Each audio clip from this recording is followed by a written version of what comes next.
Good morning, students. In last video we have studied about the importance of industries in the country. As we all know that industries are very important for the development of the country. So the government should take interest in the development of industries. So why the government should take interest in the development of industries? As industries are called the epicenter of growth, government should plan and government should help the market forces of supply and demand to increase the industries and to achieve the goal of industrial development. But what are the factors which are making it necessary for government to take part in the development of industries? That is, the first is the lack of capital. Industrial development needs a large amount of capital, and in countries like India there are very few people who can invest that much amount. Just like in India, we have some big industrial houses like Tata, Birla, who can achieve or who can invest that much big amount. Nowadays, if we talk, there are some more new industrial houses which can invest the money, but there are not much people who can invest more money in this in the development of industries. So this responsibility come to the government to develop industries as public sector undertakings, so that the industries can be started in the country. Then the low inducement to invest. Private sector lacked inducement to invest. It means they don't want to invest. Why? Because the size of market is limited. It means whatever they are producing, the demand for that item may be low. They have a fear that they will not having much demand of the item. In this case, what happened is that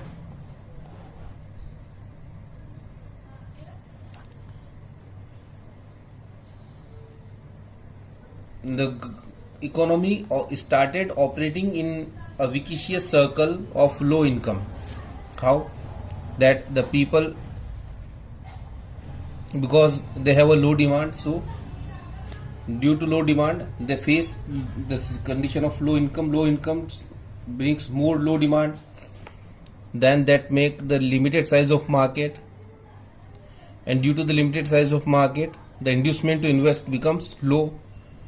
Then again the low investment. As we have the low investment, then again low income. The low income make it again low demand, then more limited size of market, then more low inducement to invest, and this circle goes on forever.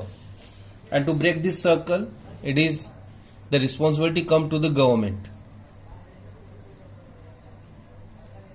Only the government, the public investment, can break this vicious circle and initiate the process of industrialization. Then growth and social justice. If everything rests in the hand of private industries, then they will achieve the growth, but they will not have their focus on social justice. If government take part in the industrial development, then they will give direct participation to all parts of the society, and they will get the profit as well as they bring social justice. But if the private owners or the private industrialist works in the field of industrial development, then they don't bother about the social justice. So all these things are there which make it important for the government to take part in the development of industries, and in the view of all these, the government has passed the IPR 1956, that is Industrial Policy Resolution 1956. This was a declaration on leading role of the state. That state should, this was a roadmap. What government declared in this resolution is that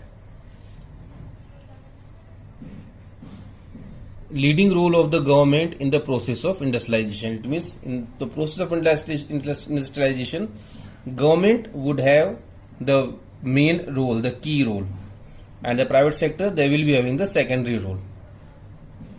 This resolution laid a roadmap of the second 5-year plan. Also, it was a milestone of achieving growth with social justice. That is a main objective of the government. What the principal elements of the IPR, these were the threefold classification of industries. In this resolution, industries were classified in 3 categories. The first is a category of those which would be established and developed exclusively as public sector enterprises, just like the goods of defense requirement, the goods of for railway, especially the railways, and the atomic energy. These 3 sectors were exclusively kept by the government. Then there was a second sector, those which could be established both as private and as public sector enterprises. In this type of industries, private sector was to play only a secondary role. It means most of the companies will be owned by the government. There will be few companies which will be owned by the private owners. In this category, we have included fertilizer, mining, and other industries. And then there was the third sector, in which the industries which were not under the category of first and second, they were left for the private sector. So this is how we categorize the industries. After categorizing, what the second policy was industrial licensing. It means the private sector could establish only through a license from government. What was the idea behind the license? It was to encourage industries in backward regions of the country. Otherwise, the industries will start only in the areas which are comfortable for them. But government want to spread industries all over the country. So there was a system of licensing introduced. This licensing was not only for the establishment of new enterprises, but these were there for the expanding production capacity, or the regulating the allocation of resources. For everything they need the license, and they were asked to promote social welfare rather than private profit. Then industrial concession. A system of industrial concession was also introduced so that the industries can shift to the remote area of the country. As the industrial concession, the government has given the tax holidays. It means freedom from tax for few months or few years. Then subsidized power supply.